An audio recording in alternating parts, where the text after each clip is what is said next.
Estamos sobre las 11 de la mañana con 16 minutos ya en todo el territorio nacional. Bastante agradable, bueno, acomodando todo por acá y nosotros ya en vivo a través de lo que es Qué Buena Radio 94.1. ¿Ah? Estoy extrañando a Nabil. ¿Por qué?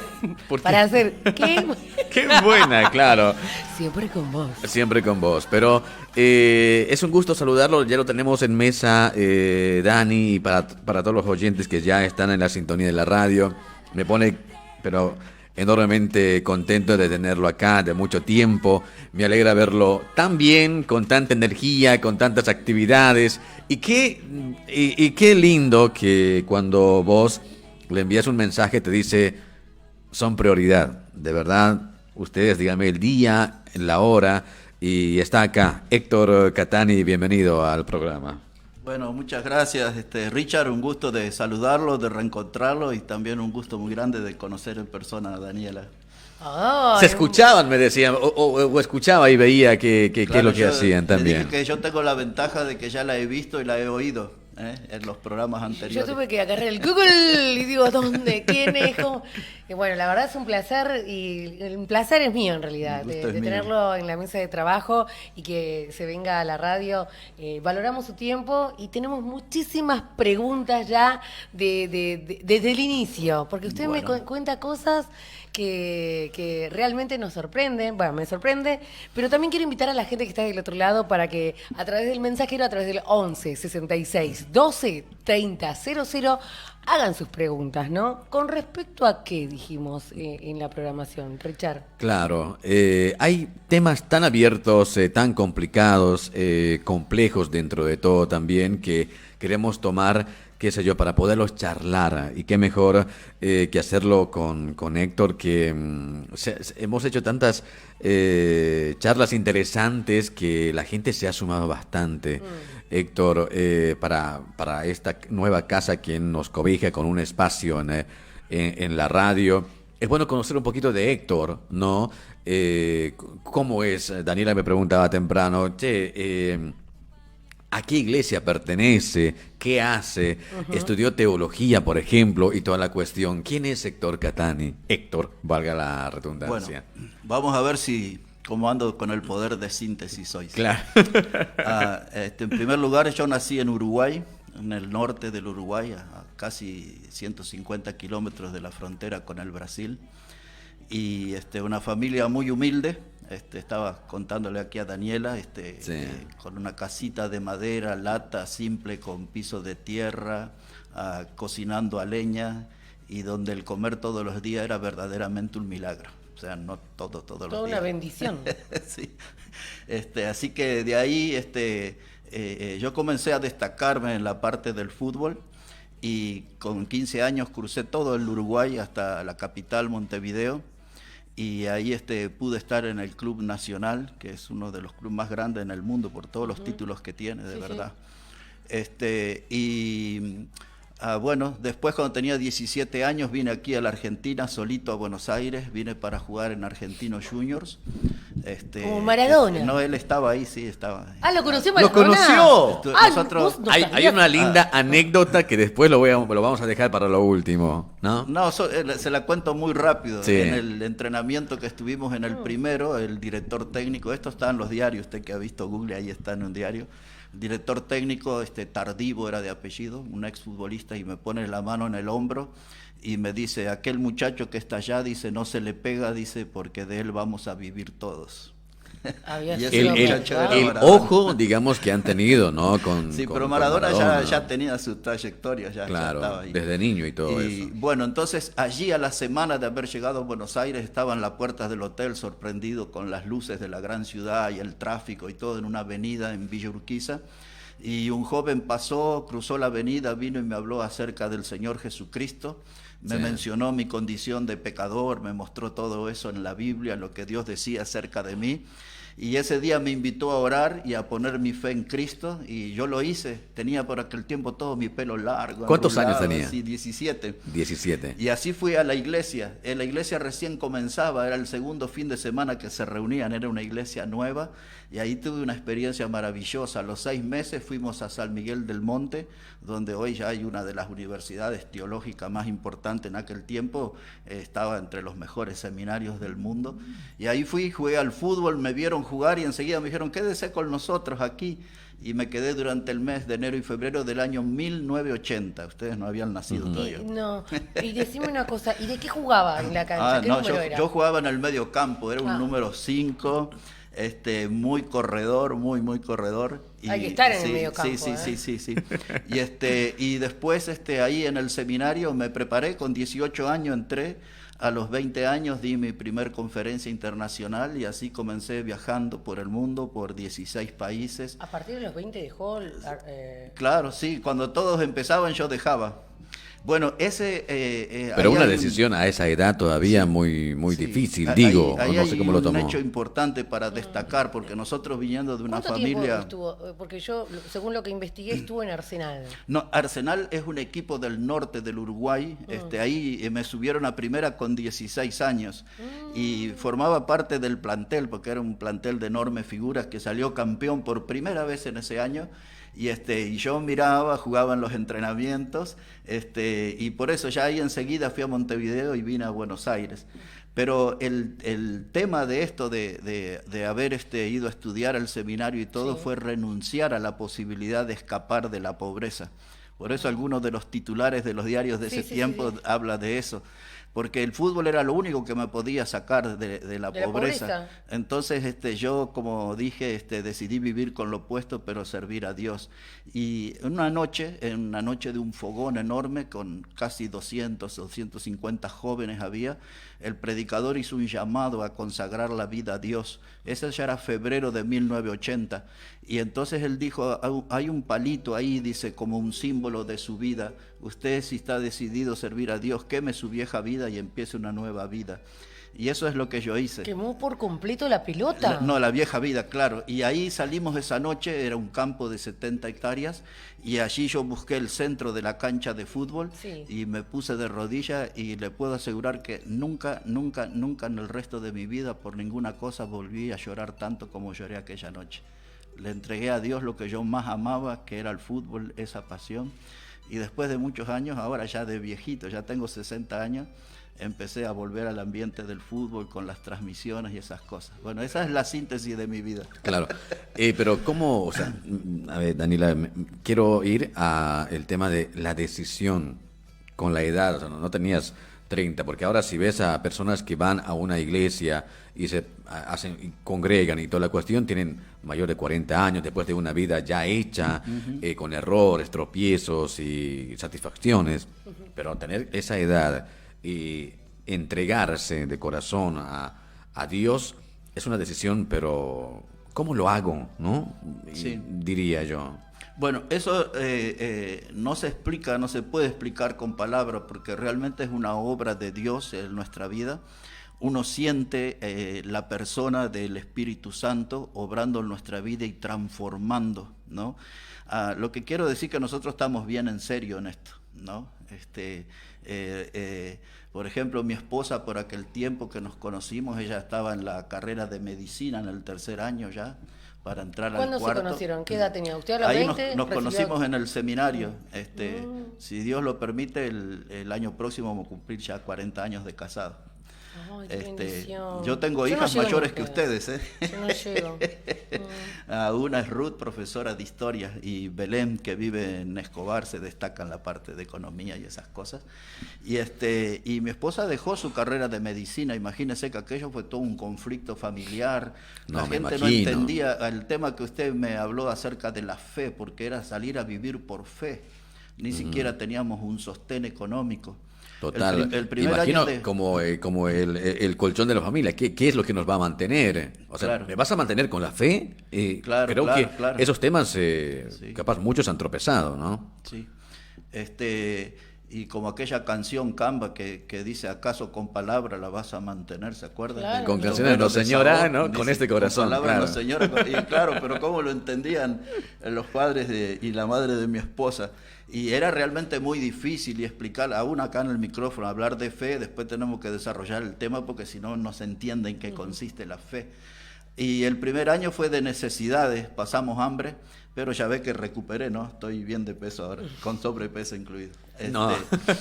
Así que bueno, así comenzó nuestra vida y nosotros nos prometimos en ese tiempo con mi esposa que ninguno de los dos iba a volver a sus carreras, ¿no? Claro. Y Aunque aparte, aunque ahora mi esposa con 50 años entró en la universidad y se recibió de abogado, o sea, agarró para otro lado. qué lindo. Qué Y interesante, aparte, qué bueno. y aparte, Héctor Catani es como, es de Uruguay, lo dijo, pero tiene una vida bastante extensa en el paso a Bolivia. Claro, sí, son 20 años recorriendo Bolivia. La última etapa en Bolivia, o sea, yo en Santa Cruz de la Sierra, yo atiendo 3 iglesias cuando voy ahí, ¿no? Dando conferencias y todo. Y la última experiencia de los últimos 2 años fue que pude entrar a la cárcel de Palmasola todos los martes y teníamos entre 70 y 90 de los que estaban ahí adentro encerraditos escuchando las predicaciones. 7 de ellos eran alcaldes y estaba uno de los que había sido presidente de la Federación Boliviana de Fútbol ahí también. Y así que la experiencia, esa de casi ahora, en los últimos tiempos de mi vida de servicio espiritual, conocí la cárcel por dentro y bueno, escuchando los dramas, atendiendo a la gente, todo eso, es un ambiente realmente muy difícil eso, ¿no? Muy, muy difícil. Y bueno, y logré hacer algunas amistades, ya algunos han salido, ¿no? Pero esa experiencia me faltaba, nunca había estado. Yo había estado hasta con gente de la guerrilla en distintos países, predicando. ¿Fue a Cochabamba? Sí, por supuesto. Ahí en Cochabamba, en la avenida Rubén Darío y Urquidi, ahí cerquita de la Laguna Lalay, es uno de los lugares donde doy conferencia, a veces Punata, Quillacollo, en fin, ahí. Pero lo que más me gusta de Cochabamba es el Dumbo que está en la avenida de las Heroínas. Me gusta comer silpancho ahí. Sí, total, total. Qué bueno, charlando de muchas cuestiones que tenemos, digamos, en el día y ahora en la Argentina, dedicándose a hacer relatos de fútbol también, encaminándose. ¿Cómo andamos la salud ahora? ¿Estamos mucho mejor, Héctor? Y no, se lucha, es una lucha diaria, pero lo importante es mantener el ánimo alto. Total. Y lo importante es ese asunto de la fe, porque la fe es lo que sostiene toda la parte externa del ser humano. La fe es el motor de la vida. Si ese motor no funciona nada. Pero ¿cómo hacemos eso? No, perdón. No, tiene razón, porque muchos dicen que el amor es el motor de la vida. El amor tiene su lado, pero lo que sostiene el alma, el amor tiene que ver con las emociones humanas, pero la fe tiene que ver con el alma. Va por otro lado. Entonces, por ejemplo, de los 3 dones que hay, dice la Biblia, dice la fe, la esperanza y el amor. Dice, la fe y la esperanza se acabarán, ¿no? Eso va a suceder cuando uno se encuentra con Cristo. Dice, pero el amor no acaba porque Dios es amor y Dios es eterno. Por lo tanto, de esas 3 virtudes, fe y esperanza y amor, el mayor es el amor. Si los oyentes tienen una Biblia, tienen que leer 1 Corintios capítulo 13. 1 Corintios capítulo 13. Sí, todos tienen que leer porque ahí habla todo del amor ese capítulo. Sí. Habla de que el amor es benigno, que es sufrido, que todo lo sufre, que no busca lo suyo, que no guarda rencor. Hay toda una descripción maravillosa del amor ahí. Y nosotros nos preguntamos, ¿cómo está la fe ahora, hoy, dentro de la iglesia que somos nosotros? En crisis. Tengo fe de que este país va a cambiar. Necesito una fe muy grande, pero hay que tenerla. Hay que tenerla. Sí, si no, morimos, Sí. ¿no? Mire, lo opuesto a la fe, justo que ayer tuvieron un programa acerca del maquillaje, eso tiene más relieve que la fe, porque la gente se ocupa más de lo externo, de impresionar externamente y se olvidan de lo interior.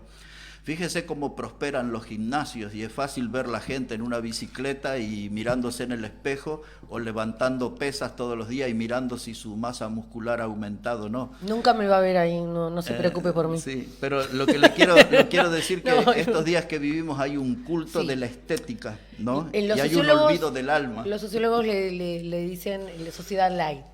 Entonces, claro. Hablan tanto del hombre como de la mujer, ¿no? Del cuidado a la estética. Claro. ¿Qué comemos? ¿Por qué comemos? Esa cultura light. Sí, y bueno, y en esa cultura, o sea, tiene que ver mucho con lo superficial, porque lo importante del ser humano está dentro. La cáscara no es tan valiosa, lo que importa es lo que está, y eso es lo que está descuidado, olvidado. Por eso le digo que hoy la fe está en crisis. Hay un caos espiritual en las almas hoy. La gente en los bancos de las iglesias, de cualquiera sea el nombre que tenga, desde religiones hasta denominaciones cristianas, pues eso es un mapa grande, ¿no? En los bancos la gente responde con indiferencia a la palabra de Dios. Muchos son religiosos que solamente asisten. Yo digo que tienen el oficio más triste del diablo, que es el calentar el banco en una congregación. Son gente que van y que la palabra le entra por un oído, le sale por otra, no produce ningún efecto transformador. Y de ahí que muchos, cuando surgen algunas maldades, dicen, pero ¿cómo? ¿Y ese no va a la iglesia? Sí, pero claro. Va a calentar el banco, no va a prestar atención y a incorporar a su vida las enseñanzas de Dios. Por otro lado le digo, hay muy poca, pero muy poca predicación bíblica en los púlpitos, porque los predicadores modernos han abrazado más la psicología y apuntan a levantar la autoestima de la gente, de la autoayuda, sí. Y eso es todo opuesto a Dios, porque quieren que el hombre encuentre la solución adentro mismo, y yo necesito de la guía de Dios. Dice la Biblia así, dice que la Biblia es lámpara a nuestros pies y lumbrera a nuestros pasos. Es decir, que en este tránsito por la vida yo necesito la Biblia como guía. Qué bueno. Eso. Otras ideas. ¿Cómo nos encaminamos, digo, no? Porque creo que dentro de todo esto hay un compromiso de creer, ¿no? La fe primero, ¿no? Hablando de todo esto, y el de creer que hay un ser divino, y lo hablábamos también temprano, el querer, el amar, los sentimientos que no es mecánico, sino que está dentro de nosotros, hasta el odio, el amor y tanta cuestión. El de tomar una fe y creer, ¿no? Y tomar una decisión como usted, que lo hizo muy temprano, a una edad donde quizá uno piensa otras cosas y no entregarse a Dios. Claro. Bueno, cuando usted habla del odio, del rencor, de todas esas cosas, esas son semillas del diablo que están en casi todas las vidas. Hay que anularla y reemplazarla por el amor, la paz, la justicia, otras virtudes divinas, ¿no? Bueno, vamos a poner para ustedes y para los oyentes un punto de partida, ¿no? Sí. Y le voy a dar una expresión bíblica que tal vez le suene un poquito extraña, pero el comprender eso es comprender todo en la vida. Lo que Dios dice que el hombre necesita un nuevo nacimiento. Entre otros pasajes, los que tienen una Biblia tienen que leer el Evangelio de Juan, capítulo 3. Jesús se encuentra con un líder religioso que se llamaba Nicodemo. La Biblia dice que era el principal en la sinagoga, o sea que era el mandamás de todos, ¿no? Sí. Y entonces él viene ahí como piropeando a Jesús y le dice, maestro, sabemos que has venido de Dios, dice, porque nadie hace estas obras si no está Dios con él, y rompiendo el hielo, ¿no? Y Jesús le apuntó al alma directamente y le dijo, Nicodemo, si no nacieres de nuevo, no puedes ver el reino de Dios. Entonces yo me gustaría hablarles un par de minutos acerca del nuevo nacimiento, porque si ustedes no tienen un punto de partida, no estamos en la nada, naufragando en la nada, claro. ¿no? Entonces, cuando todos nosotros hemos nacido de un modo natural, es decir, de papá y de mamá, ese es nuestro nacimiento. Pero Dios habla de un nuevo nacimiento, Jesús habla de un nuevo nacimiento. Nicodemo, como se decía en el campo, agarró para el lado de los tomates y le dijo a Jesús, dice, pero ¿cómo un hombre viejo puede entrar en el vientre de su madre y volver a nacer? O sea, no entendió nada de lo que le había dicho, ¿no? Y Jesús le dijo esta respuesta, le dice, Nicodemo, lo que es nacido de la carne, carne es. O sea, nacimos de papá y mamá, somos eso, iguales a ellos. Dice, pero lo que es nacido del Espíritu, Espíritu es, Por lo tanto, no te maravilles que te dije, os es necesario nacer de nuevo. Estoy citando textual el Evangelio. Ahora, vuelve a repetirle Jesús por segunda vez el nacer de nuevo. Ese es un nacimiento de lo alto, es un nacimiento espiritual, es un nacimiento de Dios. Ese es el que necesitamos. La forma simple de nacer de nuevo, y después podemos explayarnos, pero la forma simple, primero es reconocer que soy una persona pecadora. Y reconocer que Jesucristo puede ser mi Salvador. Si yo reconozco delante de Dios, no delante de un hombre, delante de Dios, porque yo con mi pecado, con mi estilo de vida he ofendido a Dios, no ofendí a ninguna institución ni a ninguna religión, yo ofendí a Dios con mi manera pecaminosa de vivir, ¿no? Y entonces yo pido perdón a Dios y la Biblia dice que Jesús entra en mi vida. Esto ahora estoy hablando del siglo XXI, Jesús entra en mi vida y eso es lo que se llama el nuevo nacimiento. Y la Biblia dice así, para los que tienen su Biblia, 2 de Corintios 5:17. Dice, de modo que si alguno está en Cristo, así dice la Biblia, nueva criatura es, nuevo nacimiento. Dice, las cosas viejas pasaron, ahora todas son hechas nuevas. Entonces ahora que yo estoy en Cristo, soy una nueva criatura, tengo una nueva vida, ya no tengo que estar ligado a mi vieja vida pecaminosa. En otra parte de la Biblia, en Efesios capítulo 4, en la parte final, dice que aquel que mentía ya no mienta más, hable verdad con su prójimo. Aquel que robaba ya no robe, sino que trabaje con sus manos y ayude al que necesita. Esa es una muestra de un cambio en mi vida. Ese es el nuevo nacimiento. Solo se produce no yendo a una iglesia, sino invitando a Cristo que venga a mi vida y Él sea mi Salvador. Qué bueno la aclaración, no yendo a una iglesia. Hay diferentes cuestiones de tomar esto, ¿no? de la palabra. ¿Cómo podemos incluir nosotros para poder entender más todos estos textos bíblicos hacia nosotros? ¿Y cómo podemos después compartirlos también? Digo, ¿no? Porque es complicado entender, escudriñar bien partes de la Biblia y todo lo demás, ¿no? Claro, lo importante es que esas porciones bíblicas produzcan un efecto en mi vida, que me cambie para mejor, ¿no? Mejor persona, mejor cristiano, ser un mejor ser humano en la sociedad, ¿no? Y entonces una vez que yo aplico eso a mi vida, entonces voy a poder compartir con otros. Esto es lo que se llama sabiduría. La palabra sabiduría significa conocimiento aplicado. Entonces yo voy a la iglesia, el predicador habla de la Biblia, yo tomo esa palabra, la aplico en mi vida y me vuelvo sabio. Ahora si yo voy a la iglesia, escucho al predicador y salgo siendo la misma persona, me vuelvo hipócrita, ¿no? Hablando de maquillaje, la palabra hipócrita es una palabra griega. Yo le mencioné hoy a Daniela que todo el Antiguo Testamento, o sea, la Biblia se divide en dos grandes secciones. El Antiguo Testamento, que es lo que los judíos le llaman el Tanaj, y el Nuevo Testamento, que es a partir de la llegada del Señor Jesucristo aquí. Entonces, todo el Antiguo Testamento está escrito en lengua hebrea, en el original. Todo el Nuevo Testamento está escrito en lengua griega. Hay algunas palabras en el Antiguo Testamento, palabras nada más, en arameo, que era otro de los... Jesús hablaba arameo, ¿no? Y entonces, bueno, cuando nosotros empezamos a entender todo eso, tenemos que ir a lo profundo de la Biblia, escarbar lo profundo. Un poquito me perdí en la línea, pero me gustaría decirles esto. La hipocresía era una palabra, Hipócrates, una palabra griega que se usa en la Biblia y la usaban los artistas en el teatro. Entonces cuando el actor salía de la escena y se ponía una máscara con una sonrisa de oreja a oreja y al próximo acto salía con un lagrimón, ¿no? Ese acto de cambio de máscara se llamaba Hipócrates.